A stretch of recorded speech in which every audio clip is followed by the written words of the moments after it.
ಗೌರಿಬಿದನೂರು ನಗರದ ಬೈಪಾಸ್ ಗಣೇಶೋತ್ಸವ ಸಮಿತಿಯಿಂದ ಪ್ರತಿ ವರ್ಷದಂತೆ ಈ ವರ್ಷವೂ ಆಗಸ್ಟ್ 27ರಿಂದ 19 ದಿನಗಳ ಕಾಲ ಶ್ರದ್ಧಾ ಭಕ್ತಿಯಿಂದ ಗಣೇಶೋತ್ಸವವನ್ನು ಆಚರಿಸಲಾಗುವುದು ಎಂದು ಸಂಘದ ಅಧ್ಯಕ್ಷ ಬೈಪಾಸ್ ರವಿಕುಮಾರ್ ಹೇಳಿದರು.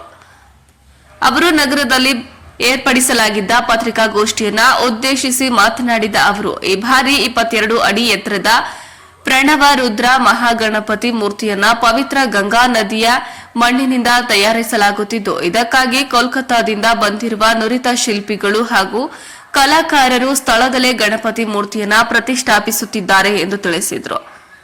ಸಂಘದ ಸದಸ್ಯ ಹುದುಗೂರು ಶಿವಕುಮಾರ್ ಮಾತನಾಡಿ, ಯಾವುದೇ ರಾಸಾಯನಿಕಗಳನ್ನು ಬಳಸದೆ ಪವಿತ್ರ ಗಂಗಾ ನದಿಯ ಮಣ್ಣಿನಿಂದ ಪರಿಸರ ಸ್ನೇಹಿ ಗಣಪತಿಯನ್ನ ಪ್ರತಿಷ್ಠಾಪನೆ ಮಾಡಲಾಗುತ್ತಿದೆ ಹಾಗೂ ದೇಶದ ಪ್ರಸಿದ್ಧ ಧಾರ್ಮಿಕ ಸ್ಥಳವಾದ ಬದರಿನಾಥ, ಅಯೋಧ್ಯೆ, ಕೇದಾರನಾಥ ಹಾಗೂ ಇನ್ನಿತರ ದೇವಾಲಯಗಳ ತದ್ರೂಪಿಯನ್ನ ತಯಾರಿಸಲಾಗುತ್ತದೆ ಹಾಗೂ ಭಕ್ತಾದಿಗಳ ಸುರಕ್ಷತಾ ದೃಷ್ಟಿಯಿಂದ ಗಣಪತಿ ಪ್ರತಿಷ್ಠಾಪನಾ ಸ್ಥಳದಲ್ಲಿ ಸಿಸಿಟಿವಿ ಕ್ಯಾಮೆರಾ, ಅಗ್ನಿ ನಿರೋಧಕ ವ್ಯವಸ್ಥೆ ಸೇರಿದಂತೆ ಸರ್ಕಾರದ ಎಲ್ಲಾ ನಿಯಮಗಳನ್ನು ಪಾಲಿಸಲಾಗುತ್ತಿದೆ ಎಂದು ತಿಳಿಸಿದರು.